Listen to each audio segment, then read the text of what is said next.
What is up, guys? Let me just start off saying that I am no YouTuber by any means. It's took me 3 days of sitting there for hours trying to do voiceovers for this video. Some of the audio might be a little wacky, so you might have to bear with me on that one. I'm not very good at editing. But without further ado, I'm going to show you how I make my 20-watt mini reef bars. I got par readings on my mini reef bars, and I got par readings with the prime and the bars combined. If you're interested in my schedule, it's in my bio on my Instagram. Everything I use, I'm going to try to link it down in the description below. Please don't do this if you're not comfortable playing with electricity. But I'm going to show you my way of doing it and how I went about it. And hopefully it helps you guys out as it did me. I've been running these bar lights since mid-December, having no issues with them. Like I said, there's not much out there in the nano world for us, so hopefully these supplemental light bars help you guys out. If you're going to make them, do it at your own risk and be safe about it. So some things you're going to need is a soldering iron, some flux, some solder. Make sure you wet that sponge. This is going to be my junction box. It's an old Hanna box with 2 Romex buttons inside of it. We're going to use it for power going in, power going out. Throw those LED drivers in there. 2 PCB boards that I got off AliExpress, 6 LEDs. A good thermal silicone for thermal transfer of your LEDs and your PCB board. I got some 5-watt LEDs, royal blue and blue. A pair of strippers for stripping our wires, obviously. 2 constant current LED drivers, 600 milliamps, 1834 volts. And 2 7-inch LED bars, the type you put on an ATV, I guess. And your good old cheapo Home Depot extension cord. Male and female 5.5mm jacks. Let's get into it. We're putting this thermal silicone on each side of this PCB board where the LED is going to lay on its back. We're going to go ahead and set the LEDs in place. If you look at each side of the LED, there's a plus and minus side, your positive and negative, and on the PC board it'll be the same thing. Just match those sides up with each coordinating side, obviously. We're going to go ahead and lay these out and let them dry and move on to our next steps. So we're going to tear down these housings. It's pretty straightforward. Just taking it apart. I'm using a T10 Torx bit to pull these apart. It's not the right tool that I should be using. These are Allen key screws or hex head screws, but it works. Just take both sides off. Make sure you steal your wife's pink screwdriver to get this done.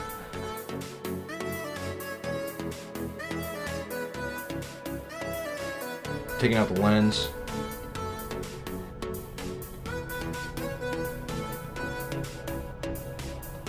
I'm going to go ahead and pull that piece of plastic out. Now these housings are going to act as our heatsink for our LED boards. There's 2 Phillips head screws here. Pop the old LED board out. And yeah, rinse and repeat.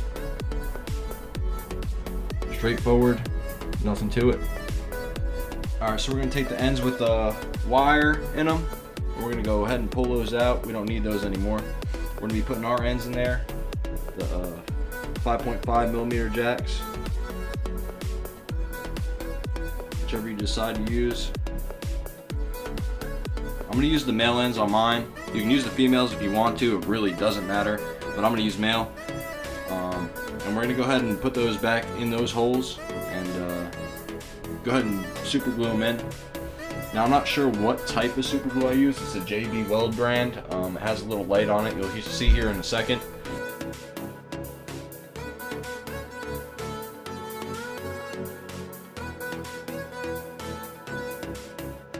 I'm going to go ahead and leave a little bit of length on my wires here so I can get them to my PCB board as I need, strip them back.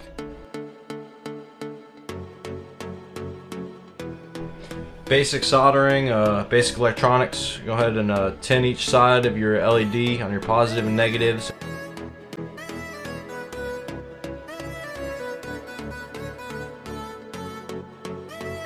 Now if you look at my PCB boards, these LEDs are in series. So you're going to have to bridge the positive negative on the other end of the board, opposite of your supply power. So if you look closely, On the left hand side, the solid piece of solder connecting the positive and negative terminals together. And when I say supply power, I mean the low voltage power coming off our LED drivers.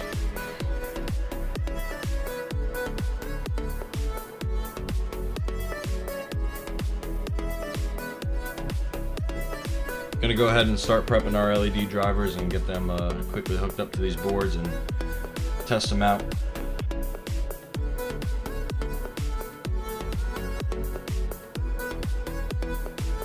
We're gonna go ahead and throw them in our housings.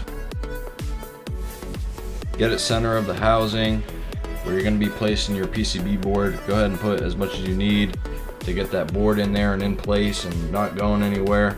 This stuff dries pretty quickly. It's pretty straightforward. Make sure you get a good amount. There we go, centering them up. Set that thing off to the side to dry.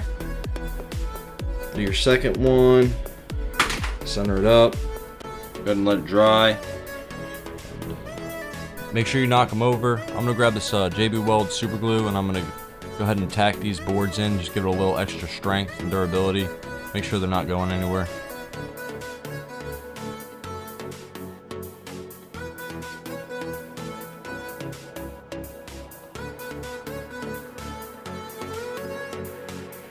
I'm gonna start prepping those ends again and getting them ready to put in our fixtures.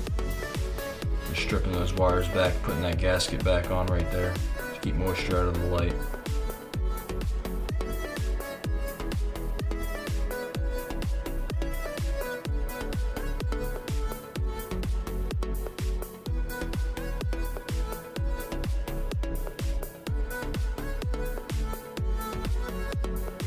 I'm going to go ahead and size up my wire to the lengths I need and cut them and strip them back.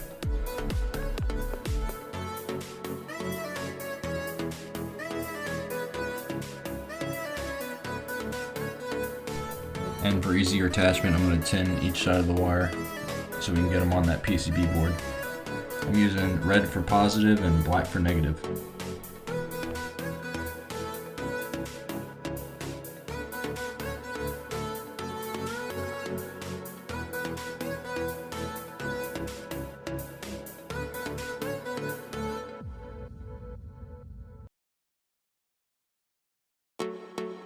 After they're attached, I'm going to go ahead and assemble this housing back together.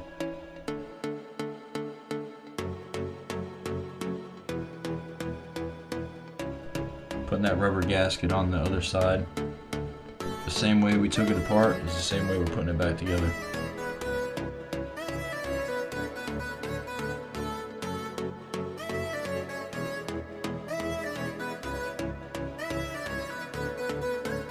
And there's your 20-watt, 7-inch mini reef bar.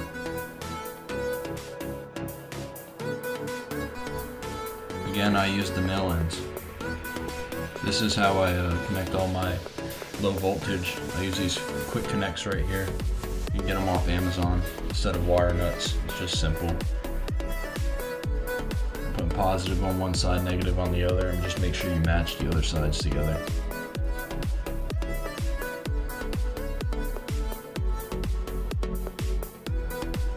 Gotta plug them into our driver and make sure they work.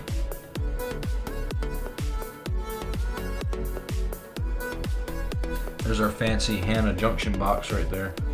I'm gonna take these two black push pennies, I call them push pennies, black buttons, Romex connectors, whatever you want to call them. And put those in each sides of our 1/2-inch holes that we drilled. And I cut off the end of that Home Depot extension cord and I'm just shoving it through.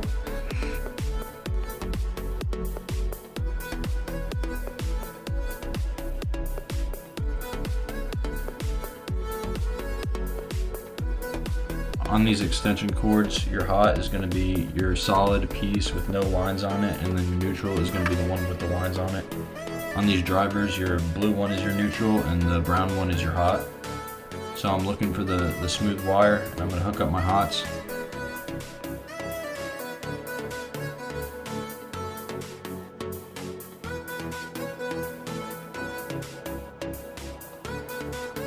Now moving on to my neutrals.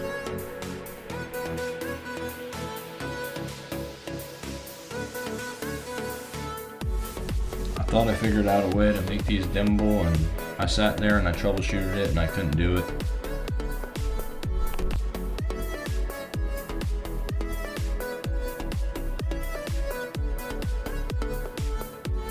Good thing I got par readings with these things running at 100%.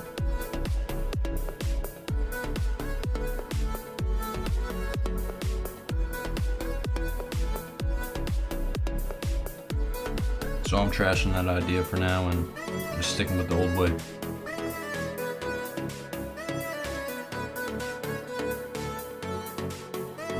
Again, I'm going to use those fancy little quick connects on the low voltage side of my drivers.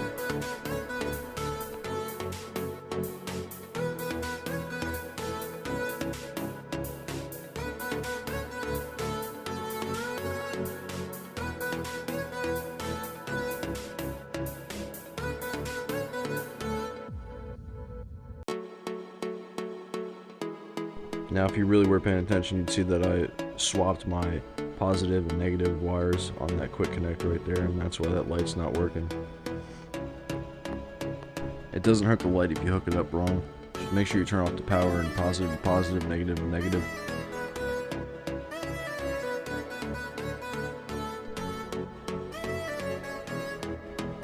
And there we go, we got it fixed.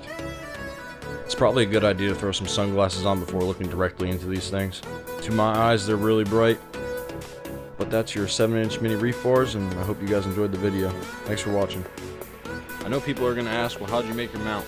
I used angle aluminum 1-inch, stuff you pick up from Lowe's or Home Depot. And then I just made a little top piece, drilled 2 holes into it, and put some nylon screws through it with some wing nuts. And I added these little 5-volt fans to each side of the bar. They say anything under 30 watts doesn't need a fan, but you might as well have it and help keep that thing cool. If you have any questions, the best way to get to me is on my Instagram. Thanks a lot, guys.